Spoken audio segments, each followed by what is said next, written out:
Zero civil sense भनेको कस्तो हुन्छ भने हेरौँ।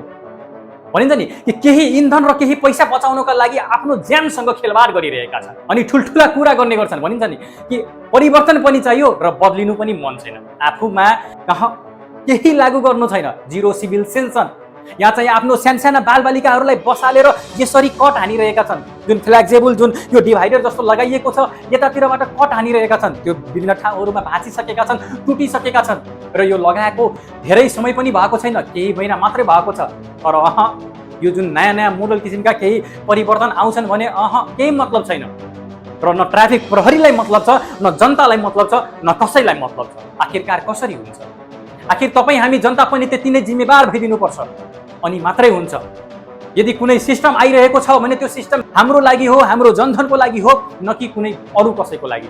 अब तपाईँले यसरी कट हानिराख्नु भएको छ, कुन गाडी कति बेला आएर ठोकिदिन्छन् थाहा हुँदैन। पटक पटक सामाजिक सञ्जालमा भिडियो आउँछन्, पटक पटक मिडियामा हामीले आवाज उठाउँछौँ, तर खै त परिवर्तन, खै चेन्जमेन्ट। यस्तै खालको गतिविधि गरेर आज मध्य प्रदेशको बदनामी भइरहेको छ। आखिरकार तपाईँ हामी नसुध्रिने। त्यही भएर डियर नेपाल पुलिस, तपाईँले त गजबको एडिटिङ गर्नु हुँदो रहेछ नि। हामी मिडिया भन्दा पनि गजबको एडिटिङ तपाईँहरू गरिराख्नु भएको छ। लौ न 2-4वटा एडिटिङ यतातिर पनि हानिदिनुहोस् न, 2-4वटा एडिटिङ र त्यसपछि हल्का गजब तरिकाले फाइन पनि हानिदिनुहोस् न। यदि होइनन् भने माथिबाट जब फोन आउँछ नेताजीको कि मेरो मान्छे छ, छोडिदिनुहोस् न हजुर, अनि छोडिदिने। यदि नियम कानुन सबैको लागि एक हो भने जनकपुर धाममा खै नियम कानुन परिपालना गरेको र नियम कानुन कसका लागि र केका लागि?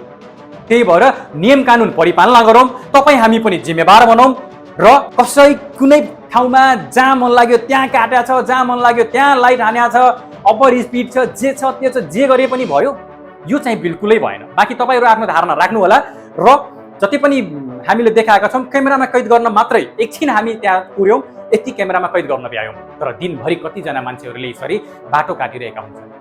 सोच्नुहोस् त, केही दुर्घटना पर्यो भने यो भएन, त्यो भएन, फलानो भएन, त्यो भएन, मझौला किसिमका गाडीहरूसँग केही दुर्घटना पर्यो भने सानो गाडीको त गल्ती नै हुँदैनन् भनेर भन्छ। जबकि सानो गाडीहरूको पनि गल्तीका कारणले गर्दाखेरि ठुल्ठुला मझौला किसिमका गाडीहरूसँग जुझिन जान्छन् र दुर्घटना हुन जान्छ। त्यही भएर तपाईँ हामी फेरि पनि भनिरहेछौँ, तपाईँ हामी जिम्मेवार बनाऊ अनि मात्रै हुन्छ। हस्, यति भन्दै म प्रवेश आएको, नमस्ते, जय नेपाल।